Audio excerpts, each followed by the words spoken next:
এমন কোনো ঘটনা হয়েছে দুজনের জীবনে যে কেউ বিপদে পড়েছে, কেউ বিপদে আপনাদের পড়েছে মধ্যে কেউ বিপদে পড়েছেন বা মৃত্যুর মুখোমুখি হয়েছেন, প্রফেশনালি? মানে মরে যেতে পারি এরকম অবস্থা, এরকম সিচুয়েশন? হ্যাঁ, তো হয়েছে তো, আমার তো হয়েছে। আমি তো প্রথম ক্ষেত্রটায় ওকে ইনফর্মও করিনি। আমার বড় সাহেব মনে হয় ওকে ইনফর্ম করেছিল। কি হয়েছিল? আমার ওখানে একটা ল অ্যান্ড অর্ডার প্রবলেম হয়ে গেছিলো, তাতে আমি ইনজুরি হয়ে গেছিলাম। আমি কি ইনজুরি হয়েছিল? 22 দিন আমার মাথায় হেড ইনজুরি ছিল, আর হাঁটুতে আর অ্যাঙ্কেলে। কি মানে বোমা বা বোমা না, পাথর? দ্যাট ভেরি একটা মানে কি বলবো, একটা সাসপিসিয়াস সার্কামস্ট্যান্সেসে একজন বার্নড হয়ে গেছিলো। আচ্ছা। তারপরে এনআরএসে সে মারা যায়। আচ্ছা। তো তখনও পর্যন্ত তার কোনো কমপ্লেন কিচ্ছু নেই। এবং শুধু তাই না, ইনসিডেন্টটা যখন হয় তখন আমি মোটর সাইকেলে, আমি যেখানে পোস্টিং ছিলাম ভগবানপুর বলে একটা জায়গা পূর্ব মেদিনীপুরে, সেখানে একটাই মূল রাস্তা ছিল যেখানে 4 হুইলার যেতে পারে, আর বাকি রাস্তা যেগুলো আছে সেগুলো সব হচ্ছে কাঁচা রাস্তা বা ইট বেচানো রাস্তা। সেই সময় মোটর সাইকেলে আমি ঘুরে বেড়াতাম। আমি থানায় যতটুকু সময় দিতাম তার থেকে অনেক বেশি সময় বাইরে দিতাম। কি হয়েছিল তারপর ঘটনাটা? তারপরে বার্ন ইনজুরিতে মারা গেলেন একজন। হ্যাঁ, তখন একটা উঠেছিল, তখন আমাদের আরজি পার্টি ছিল ডিফারেন্ট জায়গায়। তখন একটা হঠাৎ করে ইনফরমেশন আমার কাছে পৌঁছালো যে ওপার থেকে, কেলেঘাই নদীর ওপার থেকে, মানে সবং পিংলা থেকে কিছু মিসক্রিয়েন্টস যারা কালো ডাংরি পরে মুখে কালো স্কার্ফ বেঁধে তারা এরিয়ায় ঢুকেছে। সঙ্গে সঙ্গে আমি 4টে টিম নিয়ে 4টে মোটর বাইকে আমরা 8-10 জন বেরিয়ে গেলাম ঘুরতে ঘুরতে।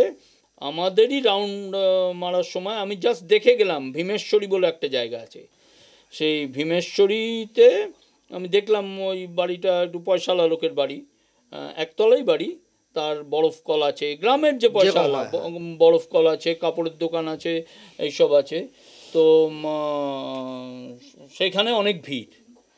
তো ন্যাচারালি আমি যেহেতু খুব আরজি পার্টির ছেলেদের সাথে মিশতাম, পাড়ার ছেলেদের মতো, তা ওরা বলে তো স্যার এসে গেছেন, স্যার এসে গেছেন। আমি কী হয়েছে বলছে,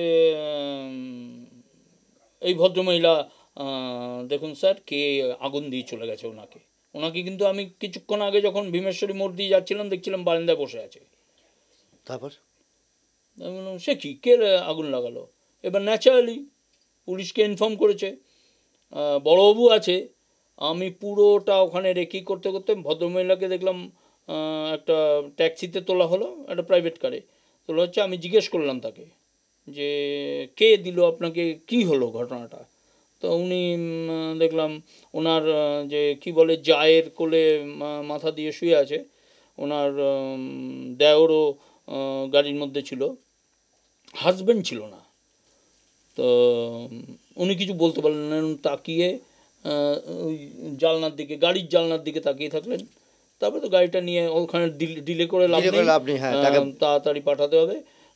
আমি গিয়ে পুরো পেছন দিকে দেখলাম যে পেছন দিকে এন্ট্রি নিয়েছে, পেছন দিকেই ওনার বেডরুম, সেইখানে বেডটা পুরো পুড়ে গেছে। তারপরে ওনাদের একটা ওই যে জিনিস রাখার, মানে কাঠ ফাট এইসব জ্বালানি রাখার একটা ঘর, তারপরেই বারান্দার পেছনে গেট খোলা। হাজব্যান্ডটা 20 ফুট দূরে 30 ফুট দূরে দাঁড়িয়েছিল, পাশেই বরফ কল চলছিল, ঠিক আছে। ওর শ্বশুরমশাই ছিল না, দেওর ছিল না, দেওরের যে তার দেড় মাসের বাচ্চা নিয়ে যে আছে, যাই তো বলে, যিনি আছেন পাশে আছেন, শাশুড়ির অ্যাক্টিভিটি করার ক্ষমতা নেই। এই সবগুলো করে যাই হোক ইনভেস্টিগেশন তো করতে হবে, মামলা হবে। এই কিন্তু এখানে অ্যাটাকটা কখন হলো? অ্যাটাকটা বোঝা যাচ্ছিল না। তারপরে আমরা মামলা করলাম। না, আপনি আমার অ্যাটাক হলো। তারপরে কি হলো, পরের দিন একটা কংগ্রেসের মনে হয় বন্ধ ফোন ছিল, সেই দিন ডেড বডিটা ডিসপোজালের জন্য যা যা করণীয় সেটা করে দেওয়া হলো। ইউডি কেস তো কলকাতা পুলিশের হবে। পরের দিন কিছু ভেস্টেড ইন্টারেস্ট পার্সন ওখানে keeping the body on the across the road, সেখানে একটা মাস গ্যাদারিং করে দিল। সকাল থেকে 7টা থেকে 6:30 থেকে খবর পাচ্ছি যে ওখানে মাস গ্যাদারিং হয়েছে।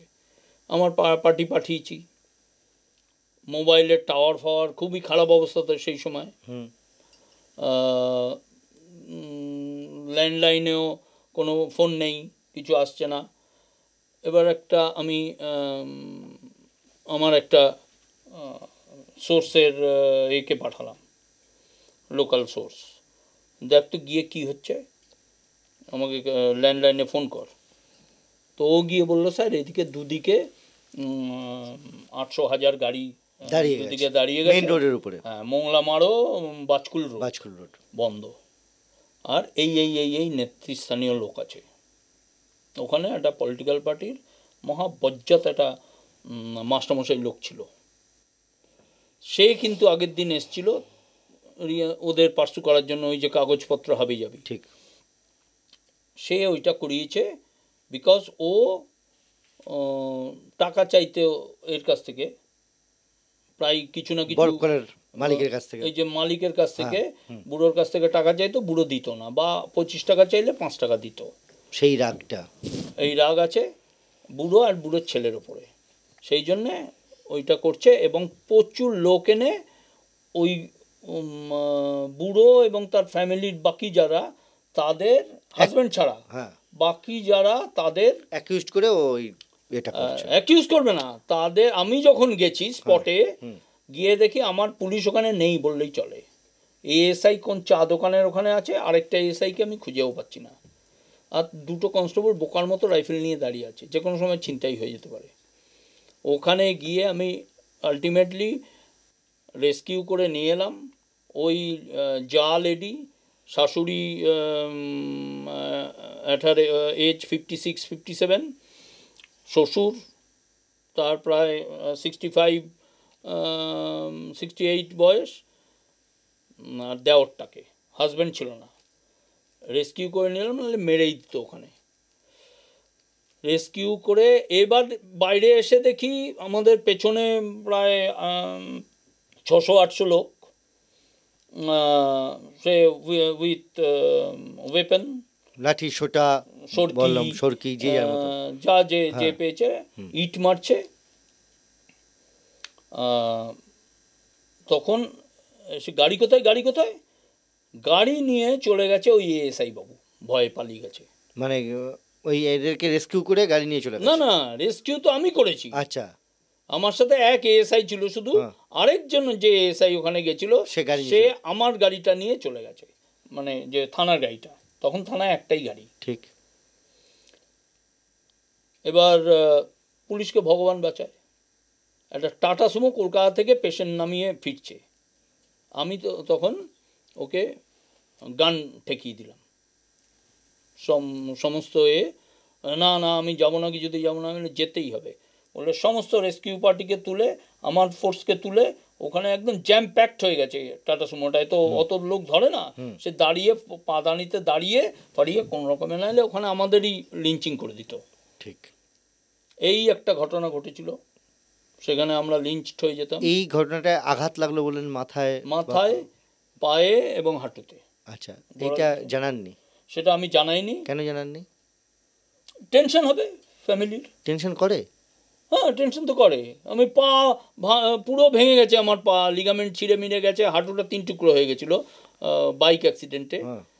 তো আমি তো 1 মাস জানাইনি বাড়িতে। কোথায় ছিলেন তো? যখন আমার পা হাঁটু ফুলে ঢোল হয়ে গেছে, আমাকে রেস্কিউ করেছে অতনু, তখন ওসি পটাশপুর ছিল, অতনু আমাকে রেস্কিউ করেছে। আমার ডান পাটা কোনো সার ছিল না, আমাকে 2জন লেডি, গ্রামের লেডি রাস্তা থেকে তুলে সাইডে রেখেছিল, তখন অতনু যাচ্ছিল। আচ্ছা, ও দেখতে পেয়ে, আমি ইউনিফর্মে, ফুল ইউনিফর্মে, আমার সাথে একজন কনস্টেবল ছিল। আর সেটা আপনি বলেননি? আমি 1 মাস ধরে বলিনি, কিন্তু যখন দেখছি আর পারা যাচ্ছে না, তখন একদিন ওকে বলেছিলাম আমার একটু পায়ে মনে হয় না, সেটা আমি বলে দিচ্ছি। তখন আমাকে ফোনে বলো, শোনো তুমি এই হোম চৌধুরীর সাথে একটু যোগাযোগ করতে পারবে? Doctor home Chowdhury? হ্যাঁ। আমি বললাম, আমি ভেবেছি নিশ্চয়ই কোনো সিআই বা কোনো অন্য লোকের জন্য বলছে। আমি বলছি না, কী করে পারবো বলো, হোম চৌধুরীর সাথে যোগাযোগ করা খুব কষ্টের, পারবো না। কেন, কে দেখাবে? আচ্ছা আমি দেখাবো। কেন, তোমার আবার কি হলো যে তোমাকে ডাক্তার দেখাতে হবে হোম চৌধুরী? না আমার একটা বাইক অ্যাক্সিডেন্ট হয়েছে ছোট। বললাম ছোটো বাইক অ্যাক্সিডেন্ট হয়েছে, কবে হয়েছে? অনেক দিন। তো তুমি বসে আছো কেন? কী জন্য বসে আছো তুমি? তখন বলছে যে না এই ভাবছি। আমি শোনো, আজকে এই মুহূর্তে গাড়ি নিয়ে শুয়ে আমার বাড়িতে চলে এসো, যদি না আসো তাহলে আমি গাড়ি নিয়ে চলে যাচ্ছি তোমাকে নিয়ে আসতে, আজকেই তোমাকে আসতে হবে, রাইট নাও। এটা কি বিয়ের ফোনে। কত বছর পর? অনেক বছর, অনেক বছর। তারপরে যখন এলো দেখি চারজনে চ্যাংদোলা করে ওপরে তুলছে, মানে শুয়ে আছে, উঠতেই পারছে না, মানে হাঁটতেই পারছে না, পুরো শুয়ে আছে, চ্যাংদোলা করে দোতলায় ওঠাচ্ছে। আমার তো দেখে হয়ে গেছে। সঙ্গে সঙ্গে ওনাদের নিয়েই আমি হসপিটালে চলে গেলাম। হোম চৌধুরী ছিলেন, দেখে বললেন এক্ষুনি অপারেশন করতে হবে, প্রথম কেটে পুঁজগুলো বার করতে হবে, তারপরে অপারেশন করতে হবে। তবে সে কেটে পুঁজ বার করা হলো, তারপরে পা অপারেশন হয়ে ওই স্টিল প্লেট বসানো হলো, তারপরে বাড়িতে এলো। রাগ ওঠেনি? না রাগ হয়, তখন তো চিন্তা হয়ে গেছে যে কি করে ভালো করব, কেননা ও তো বেশি দিন তারপর ঝাড় থাকবে না। দিয়েছিলেন? না ওকে ঝাড় দেবে এখনো, সে আমার মনে হয় না জন্মেছে বলে। এই যে আপনি এত মাতব্বরি করলেন, এত আমি প্রচণ্ড মাতব্বরি করতে পারি, কিন্তু কৃষ্ণেন্দুকে ঝাড় দেবে এখনো মনে হয় না খুব একটা জন্মেছে।